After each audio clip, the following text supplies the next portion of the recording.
Graça e paz, igreja, amém?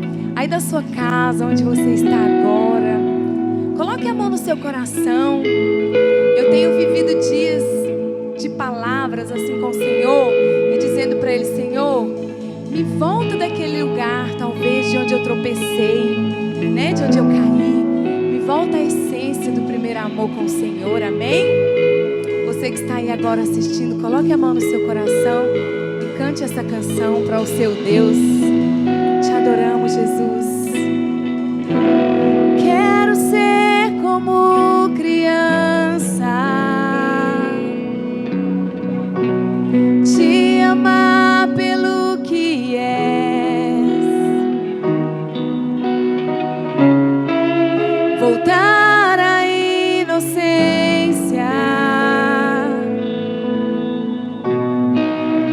e acreditar em ti. Mas às vezes sou levado pela vontade de crescer. Torno-me independente e deixo de simplesmente crer.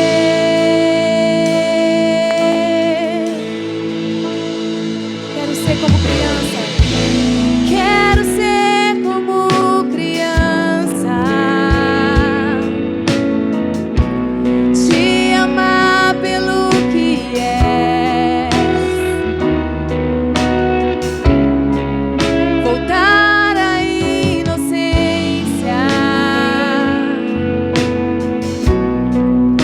e acreditar em ti. Mas às vezes sou levado pela vontade de crescer. Torno-me independente e deixo de simplesmente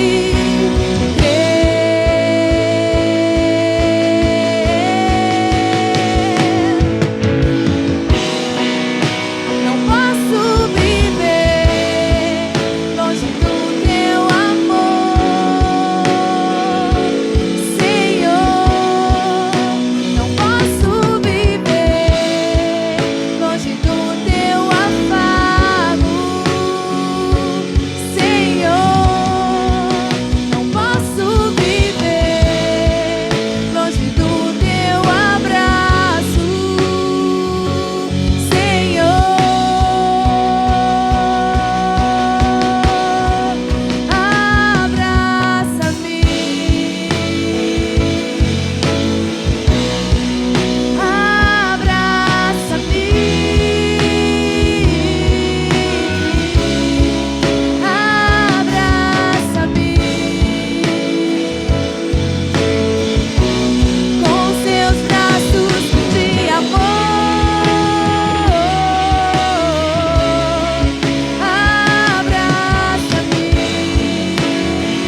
Hoje estamos no segundo dia da nossa campanha e eu quero ler um versículo que está lá em Eclesiastes 5,19, que diz assim: Quanto ao homem a quem Deus conferiu riquezas e bens e lhes deu poder para deles comer, e receber a sua porção e gozar do seu trabalho. Isso é dom de Deus. Agora eu quero convidar você aí de casa a repetir essa confissão comigo. Deus me conferiu riquezas e bens e me deu poder para deles comer, e receber a minha porção e gozar do meu trabalho. Então, eu sou muito grata a Deus por ser uma contribuinte, ser uma dizimista e ofertante para a casa dele, eu e minha casa. Deus tem um cuidado muito grande comigo e com a minha família, e eu sei que Ele quer o melhor dele para as nossas vidas, não só para a minha, mas para a vida de todos nós. Amém?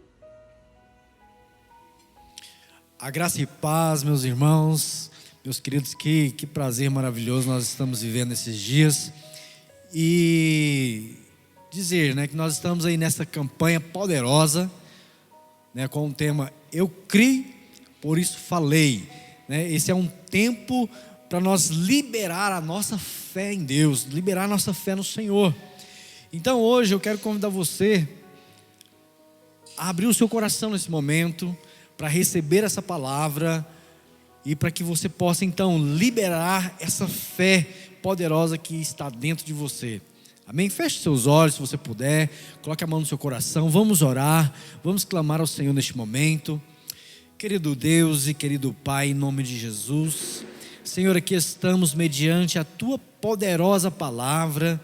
Ó Deus, e que o Senhor possa falar conosco, possa trazer luz, possa trazer revelação, possa falar conosco, meu Deus. Por isso, neste momento, entregamos, ó Pai, em Tuas mãos, ó Senhor, as nossas vidas, e pedimos ao Senhor que nos conduza, Senhor, nesse momento, para a honra e glória do Senhor. Nós oramos, ó Deus, e Te agradecemos, ó Pai, por essa oportunidade, em nome de Jesus. Amém, amém, meu querido. Então nós queremos falar sobre a essência do cristianismo. Como é importante nós entender e compreender a palavra de Deus a isso que nós vivemos. Porque o Senhor te chamou para viver uma vida de vitória, uma vida de conquista. Então o cristianismo é você viver uma vida, de vitória, de conquista, uma vida de liberdade. E nós conquistamos isso através de Cristo Jesus. Nós temos isto através da graça que se manifestou através de Jesus. Então, o ponto central do Novo Testamento é o Cristo que veio para substituir a lei. A lei que foi dada a Moisés, a lei que foi dada aos homens lá nos primórdios. Mas quando então veio Jesus, veio Cristo, Ele veio então para substituir a lei, colocando então, revelando então a graça, o favor imerecido de Deus para nós. Amém? Então, nós precisamos entender isso, que a intenção de Deus não é manter os seus filhos debaixo da lei. Você vai ser abençoado se você fizer tudo certinho. Aí você vai ser abençoado. Não é este o propósito maior de Deus. O propósito de Deus é que os seus filhos sejam cheios de Cristo. Então, nós queremos falar um pouco sobre isso nesta noite. E eu convido você a ficar aqui conosco, ligados, porque a palavra de Deus, ela nos revela quão poderosa é a graça do Senhor, quão poderosa é a graça do Senhor Jesus. Muitas pessoas, elas são seduzidas a transformar a sua vida em uma religião. E aí está um ponto onde nós queremos discorrer nesta palavra, porque essa sedução da pessoa viver uma vida cristã na religiosidade, a pessoa às vezes faz por falta de conhecimento, por falta de revelação, por falta de viver uma vida no Espírito mesmo. E a vida cristã nada mais é do que viver o próprio Cristo. Então, transformar Cristo numa religião é dizer que o sacrifício da cruz que Jesus fez, ele foi inútil.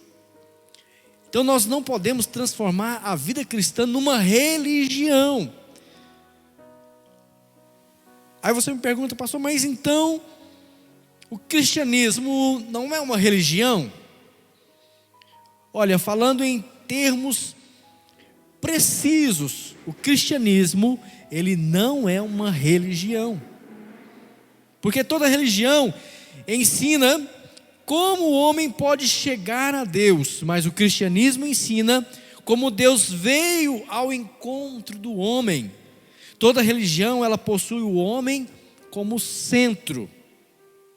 E toda a obra, ela é iniciada e mantida pela força dele.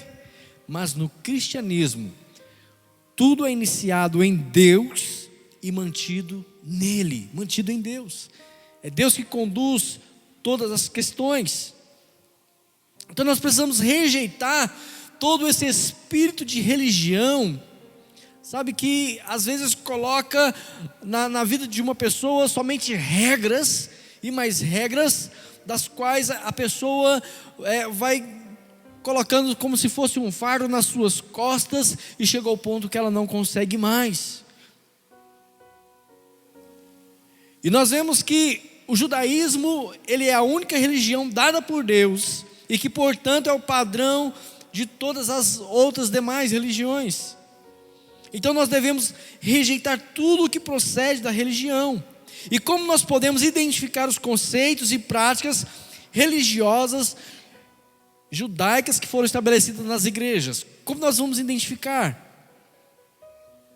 Bom, o judaísmo, como padrão da religião, ele possui 5 características básicas. E eu quero discorrer aqui estas 5 características para que você possa identificar, para que você possa perceber, né, se você está sendo seduzido para viver uma vida de religiosidade ou não. Olha só, a primeira característica que nós encontramos aqui, né, dentro do judaísmo, que foram implantadas nas igrejas, a primeira delas é o templo. O templo, ele era o centro da religião judaica. No Velho Testamento, Deus, ele não habitava ali em qualquer lugar. Ele habitava em um país chamado Israel. E lá em Israel, Deus também não habitava em qualquer lugar. Deus, então, habitava em uma cidade chamada Jerusalém. Só que, veja bem, não era em apenas Jerusalém, mesmo em Jerusalém não era em todas as casas que estavam lá em Jerusalém. Porque lá em Jerusalém havia somente um prédio chamado templo. E era nesse mesmo templo, né, onde as pessoas se achegavam para poder adorar a Deus. Mas mesmo assim, lá no templo, só numa parte chamada Santo dos Santos, a pessoa se achegava então, o sacerdote se achegava então para adorar a Deus. E ali ele teria que ir para o templo, porque era lá que Deus habitava. Então, olha como era muito complexo isso. O templo, então, era algo muito, vamos dizer assim, idolatrado. Porque a pessoa tinha que se deslocar de um país ao outro, ela tinha que sair de uma cidade para outra, para chegar até Jerusalém. Quando chegava em Jerusalém, ela ia procurar o templo. E lá no templo, ela tinha que ir para a presença de Deus ali, adorar a Deus ali. Nós vemos isso quando Jesus, ele encontra com a mulher samaritana, E aquela mulher, ela pergunta para Jesus sobre a adoração. E ela fala: olha, não era lá em Jerusalém que nós tínhamos que adorar a Deus? Então, dá para você entender, ter uma ideia de que era lá no templo que se adorava a Deus. Mas Jesus veio para substituir a lei, trazendo a graça e trazendo esta revelação que nós somos o templo de Deus hoje. Que alegria, né? Que privilégio saber disso.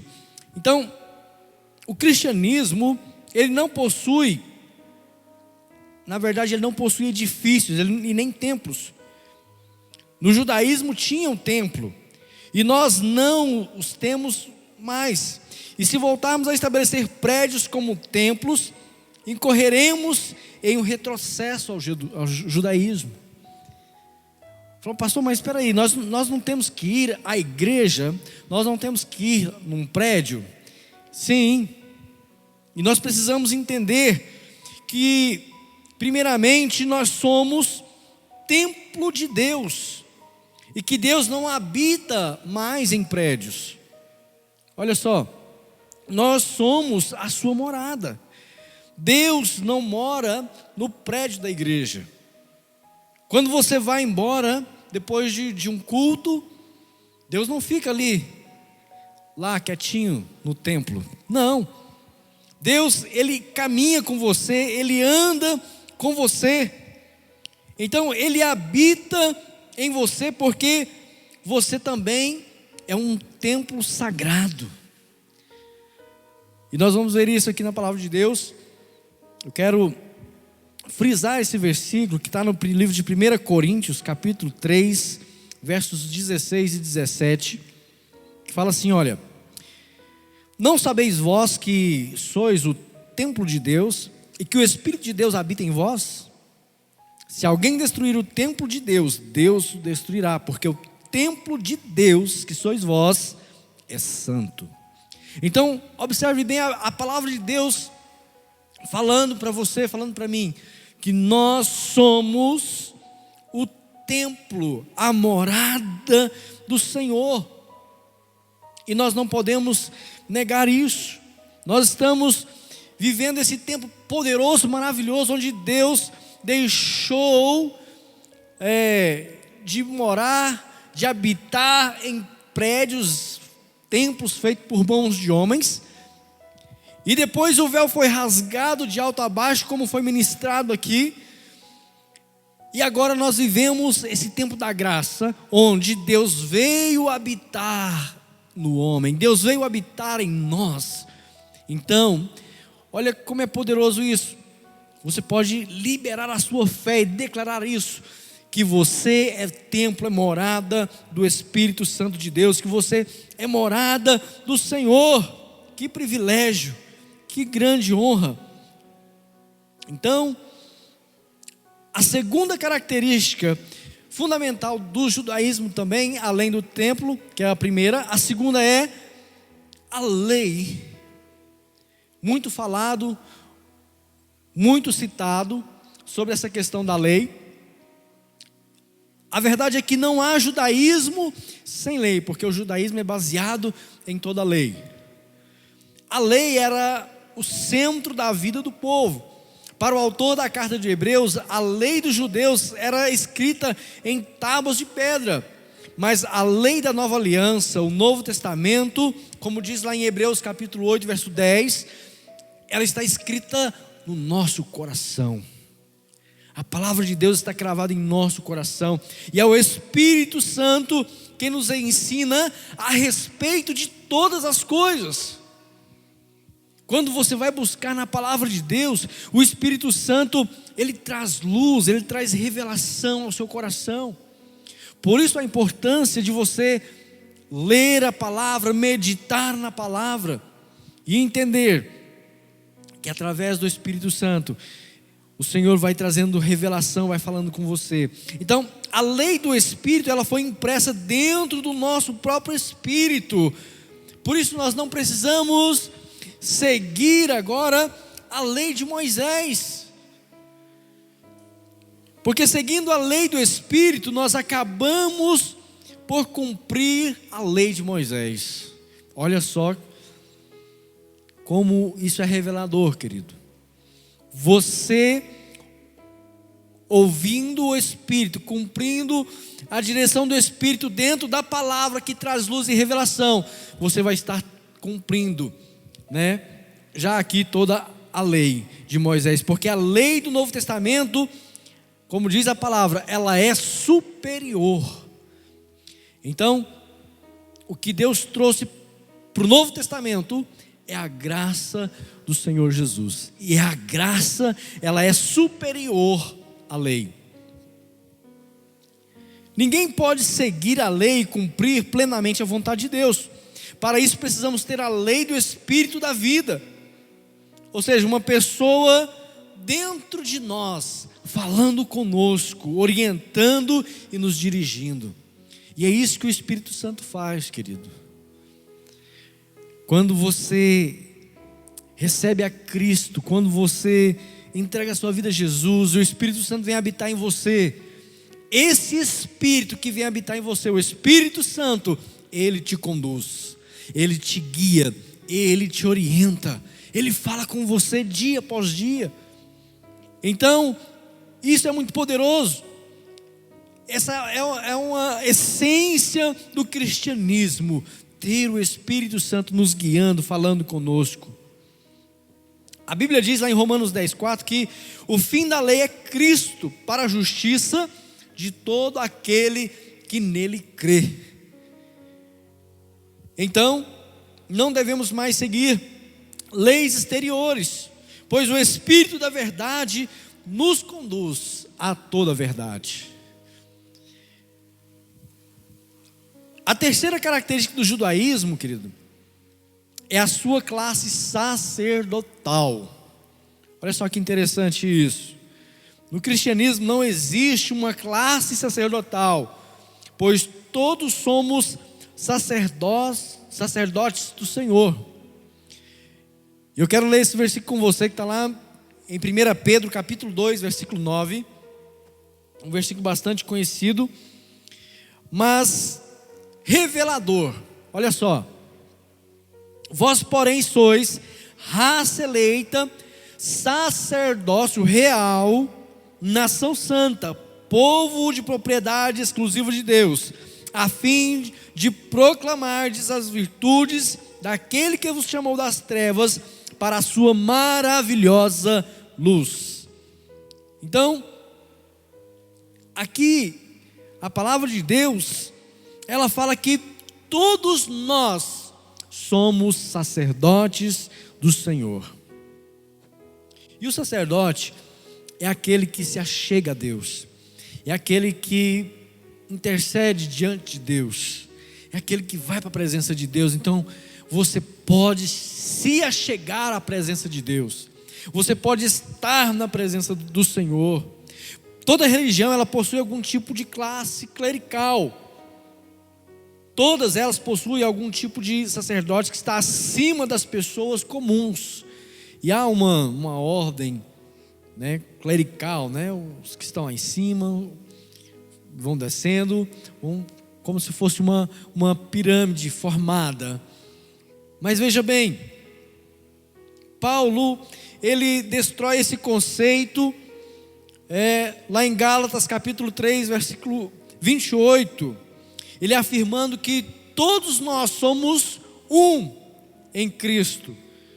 Eu quero ler esse versículo com você, Gálatas 3, verso 28.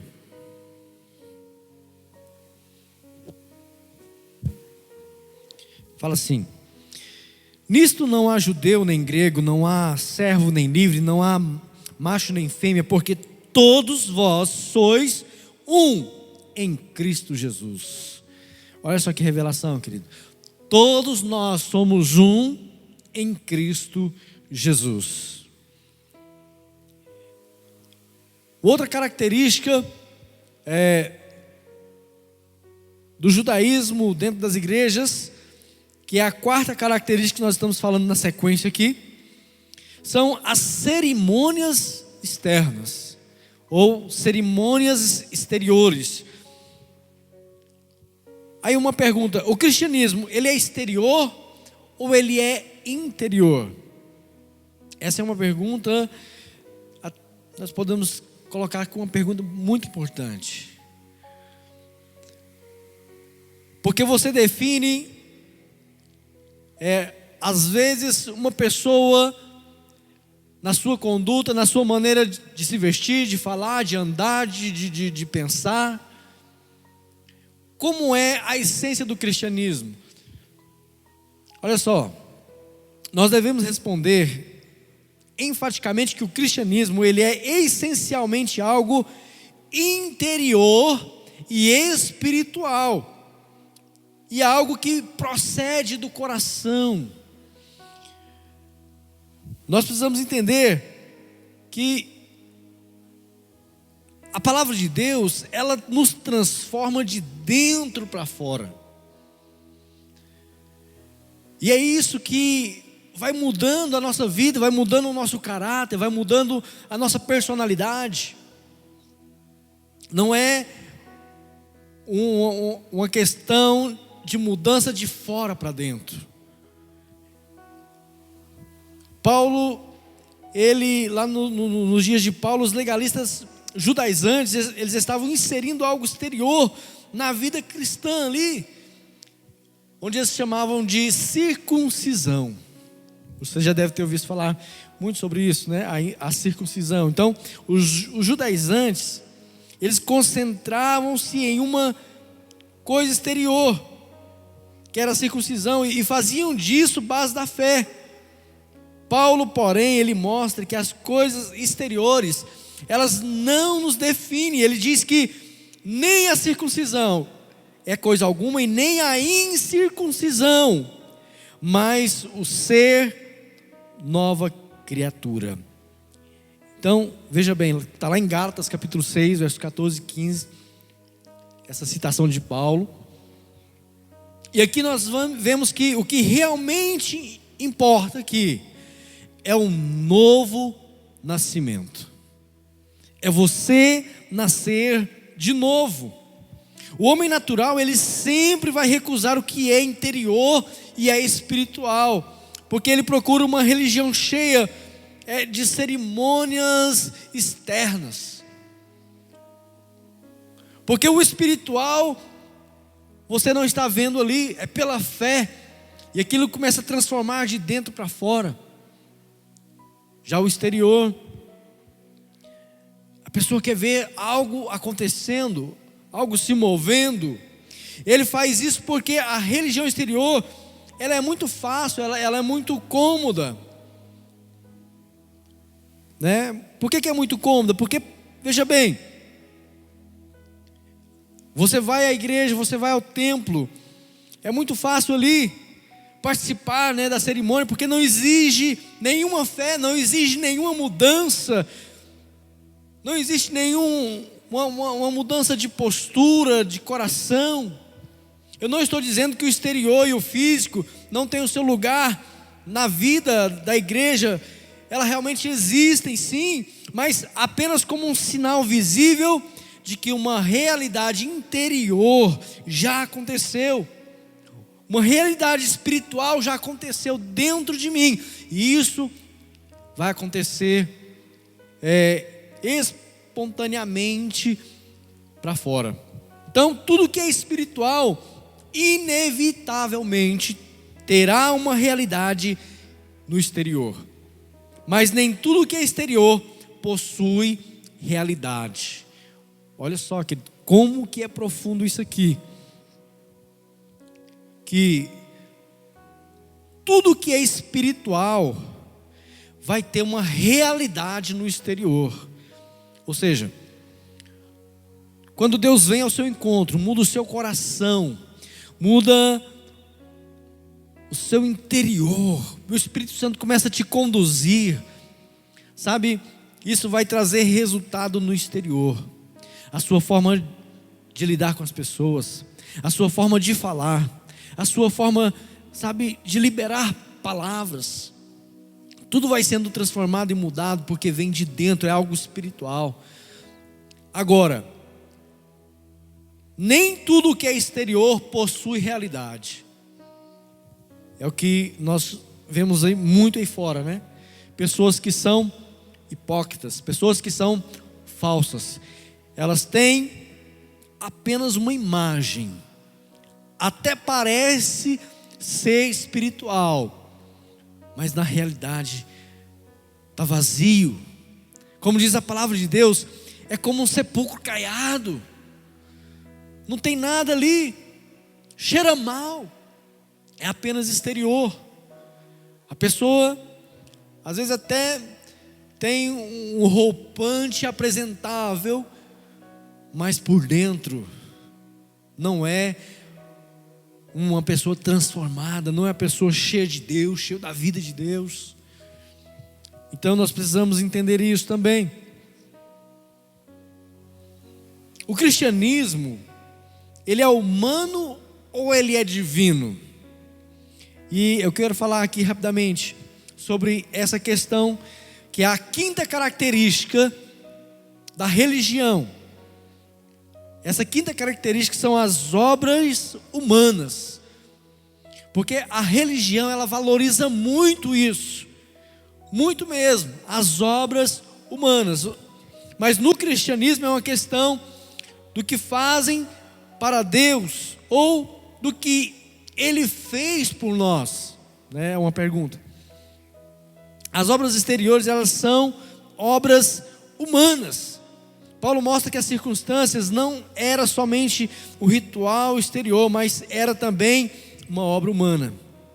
Os legalistas judaizantes, eles ensinavam a obediência à lei, porque acreditavam que a salvação ou a santificação dependia de obras humanas.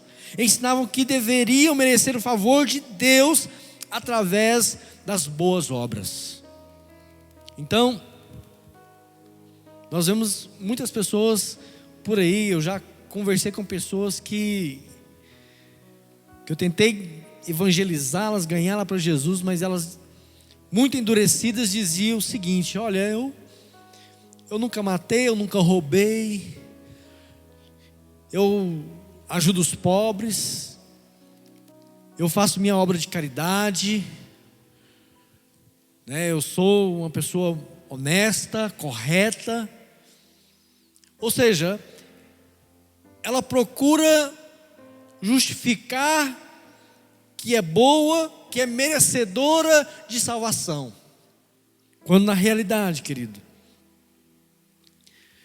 a salvação ela é pela graça, ela não é por esforços, ela não é por você fazer por merecer, porque na verdade nós não merecemos. É por isso que a mensagem do Evangelho ela é tão odiada no mundo. E o que há na cruz de Cristo, que enraivece o mundo e o leva a perseguir aqueles que a pregam. O que existe na cruz de Cristo que fazem as pessoas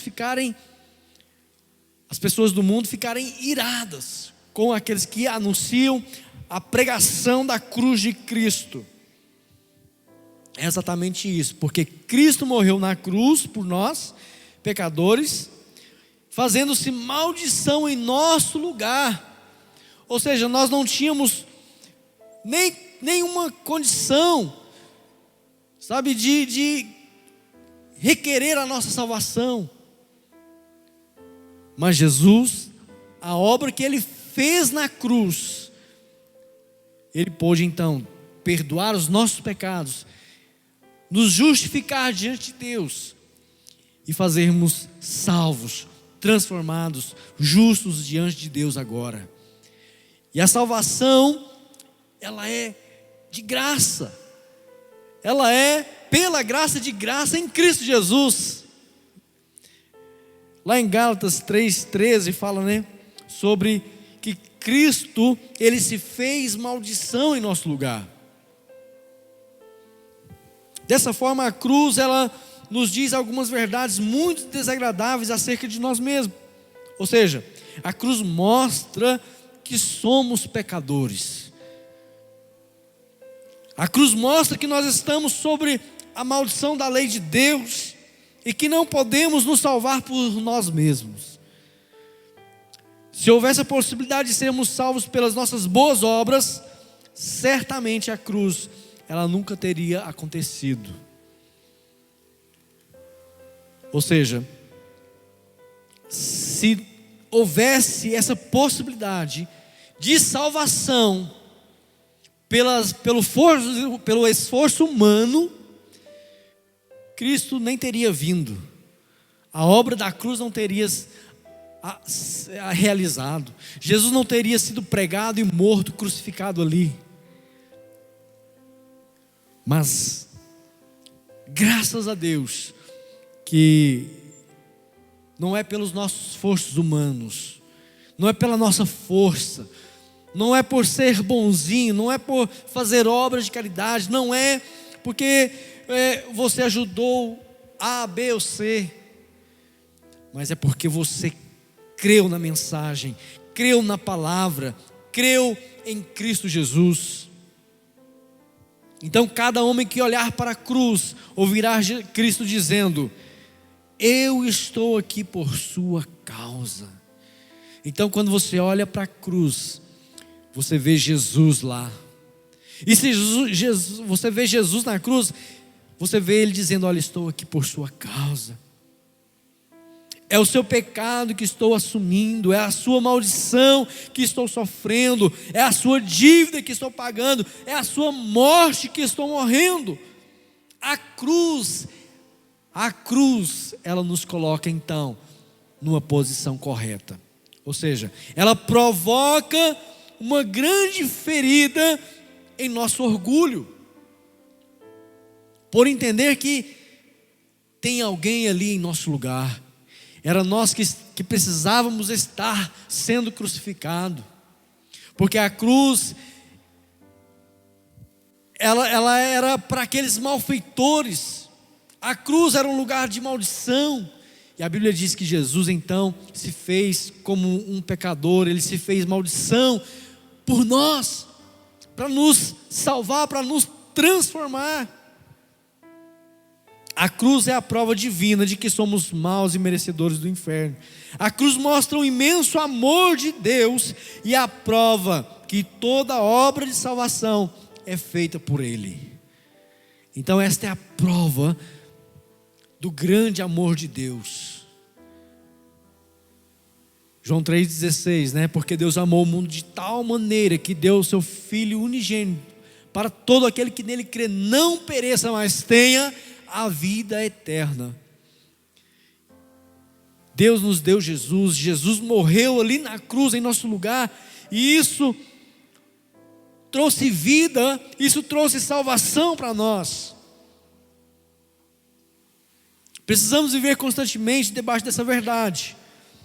Não é o que eu faço para Ele, mas é o que Ele fez por mim. Entendeu? Não é o que eu faço para Ele, é o que Ele fez por mim e fez por você. Aleluia, glória a Deus por isso, né?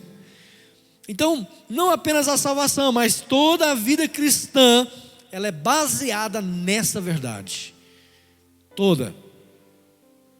Não sofreremos perseguição e oposição se pregarmos bons princípios espirituais ou alto padrão moral do cristianismo. O mundo não se importa com isso, mas se falarmos do Cristo crucificado e da sua graça, aí sim sofreremos perseguição. Porque a graça, ela anula assim as chamadas boas obras, e a cruz destrói o orgulho humano. Então, por causa disso, querido, o mundo sempre vai resistir à mensagem da cruz. Porque a graça de Deus, ela vai anular as boas obras. E a cruz, ela vai destruir o orgulho do homem. E as pessoas não querem ouvir esse tipo de mensagem. Quando chega essa mensagem aos ouvidos, ela fala: não, essa mensagem é para loucos. Mas Paulo diz que a mensagem do Evangelho ela é loucura para aqueles que não entendem. Gálatas 6,14 fala assim, olha: mas longe esteja de mim gloriar-me, senão na cruz de nosso Senhor Jesus Cristo, pela qual o mundo está crucificado para mim, e eu para o mundo. Então a cruz, ela se tornou uma fronteira entre dois mundos. Uma vez que passei pela cruz, não tenho mais ligação com o mundo. Ou seja, uma vez que você passa pela cruz, que você reconheceu o orgulho, que você reconheceu que a graça do Senhor Jesus, ela anula ali as suas boas obras. Uma vez que você passa pela cruz, então você agora vive para o Senhor. Como diz, a cruz se tornou uma fronteira e nós não estamos mais preocupados em agradar o mundo, porque nós recebemos a graça de Deus em Cristo, sendo crucificado para a nossa salvação. Amém?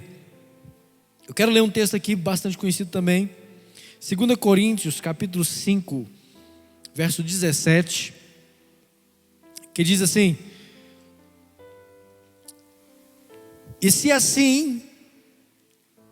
se alguém está em Cristo, é nova criatura.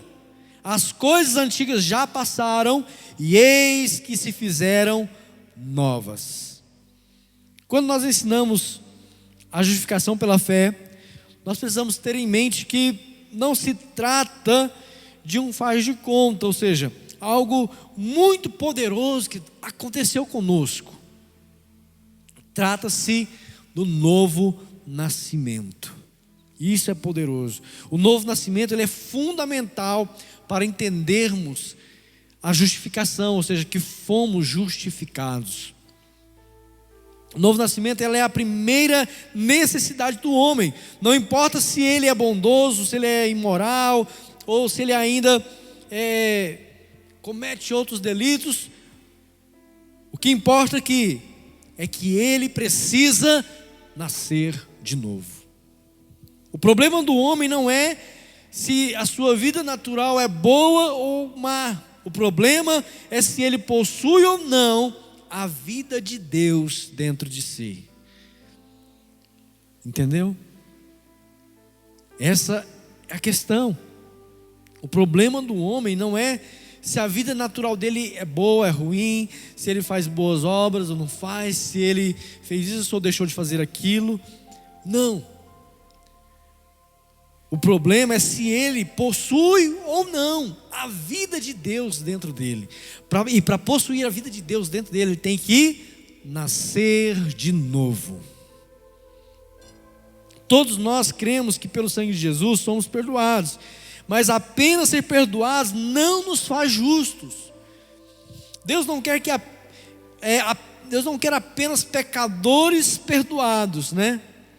Ou seja, antes era ladrão, mas agora foi perdoado dos seus roubos. Isso não faz uma pessoa justa. Faz apenas o quê? Um ladrão perdoado, né? Mas então, como poderei ser feito justo? Apenas se morresse e nascesse de novo com uma nova identidade e sem passado. Profundo isso, né? Como eu poderia ser feito justo? Apenas se morresse de novo e nascesse, aliás, se morresse e nascesse de novo com uma nova identidade e sem passado. Esse novo homem agora, aí sim, ele é justo. A justificação ganha realidade apenas quando há um novo nascimento. O novo nascimento é receber uma nova vida que não tínhamos antes. A vida do próprio Deus. E é isso que nos transforma em filhos de Deus. Como já disse, Deus não quer apenas uma porção de pecadores perdoados. Ele quer mais, né? Ele deseja ter filhos com a sua natureza e justiça. Então, o novo nascimento, ele não é uma mera mudança de conduta ou de comportamento exterior, né? Ele é o recebimento de uma nova vida, uma questão de vida e não de conduta. É uma transformação que acontece dentro de nós. Todos nós recebemos a vida humana dos nossos pais, mas agora precisamos receber a vida de Deus. O novo nascimento é esta nova vida adicionada à nossa vida humana. Então, nascer de novo é receber a vida de Deus. Como podemos nascer de novo?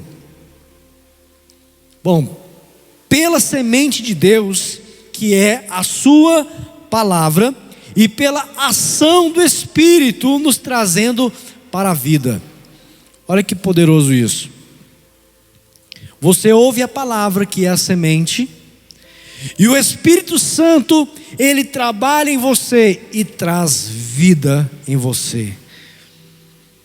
E aí sim, nasce então um filho de Deus, uma filha de Deus, com a natureza de Deus, sendo justificado em Cristo Jesus diante de Deus.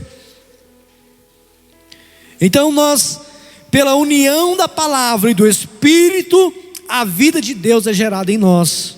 Nós nascemos de novo pelo poder da palavra e do Espírito de Deus, e nos tornamos uma nova criação em Cristo Jesus. Estamos nele, pois sua semente nos gerou, e somos da sua espécie. Sua vida agora está em nós. Ou seja, nós temos a mesma semente de Cristo, nós temos o mesmo DNA de Cristo. Cristo agora está em nós. A grande necessidade do homem, e eu já quero encerrando por aqui essa mensagem, dizendo que a grande necessidade do homem hoje é a experiência do novo nascimento.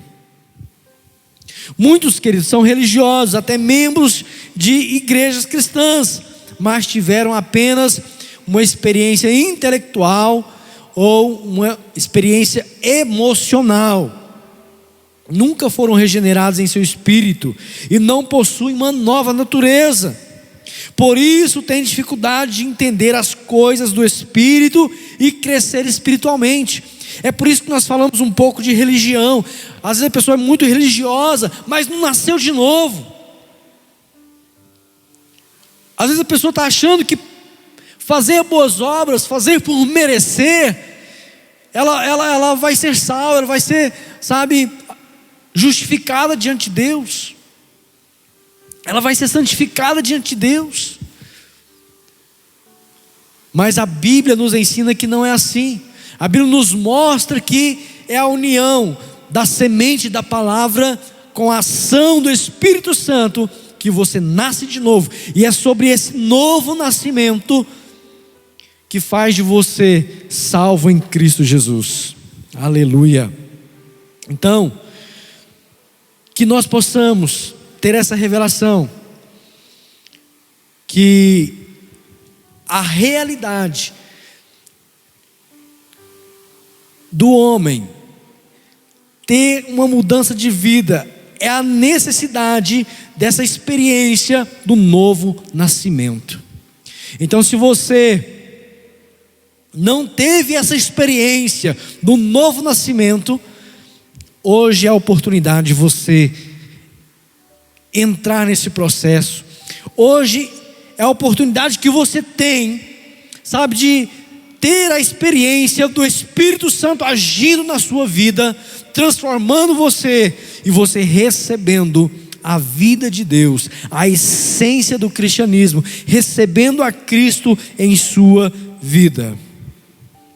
Então, querido, se você nasceu de novo em Cristo, você já não tem mais passado, você é uma nova criação. Você estava naquela cruz em Cristo, você morreu quando Ele morreu, mas também ressuscitou quando Ele ressuscitou para uma nova vida. Agora você está sentado com Ele nas regiões celestiais, e esta é a realidade da nova criação. Aleluia! Glória a Deus. Eu quero convidar você a colocar a mão no seu coração e fechar os seus olhos e repetir essa oração comigo. Uma oração de entrega ao Senhor. Talvez você ainda não orou, entregando a sua vida a Jesus, mas eu quero que você coloque a mão no seu coração e repita essa oração comigo. E diga assim: Senhor Jesus, eu reconheço que sem Ti não sou nada. Eu reconheço que não é pelo esforço humano, não é pelas obras que vou ser salvo, justificado, mas é através de reconhecer o Senhor na minha vida, através da graça. Que o Senhor venha na minha vida nesta noite, que o Senhor venha e transforma a minha vida. Espírito Santo, vem, ó Senhor, muda a minha vida e faça-me de novo uma nova criatura em Cristo Jesus. Eu te recebo como meu Senhor e Salvador, em nome de Jesus, amém e amém. Querido, que bom, né? Que a sua fé seja liberada nesse dia, para que você possa declarar as verdades da palavra de Deus. Que Deus assim, em Cristo Jesus, abençoe você, abençoe a sua família.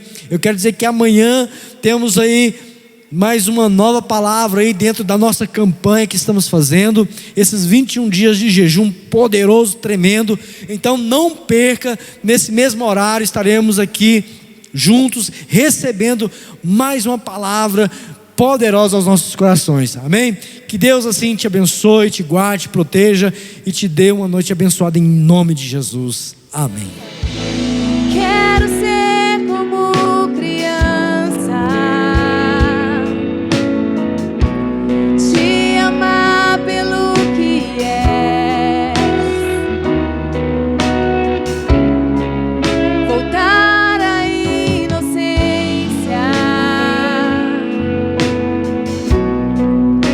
e acreditar em Ti.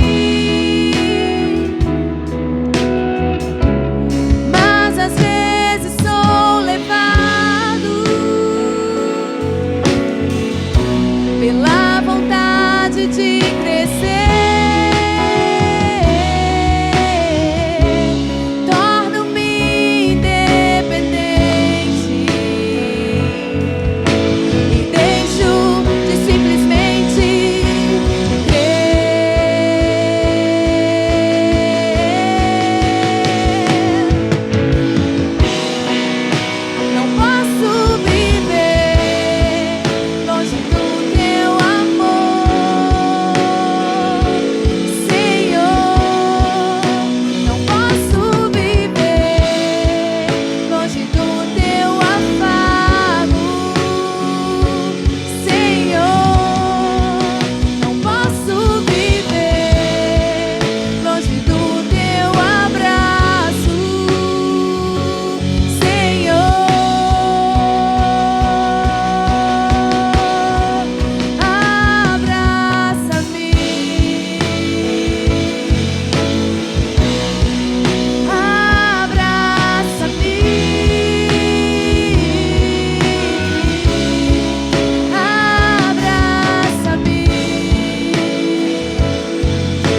amada do Pai. Abraça-me,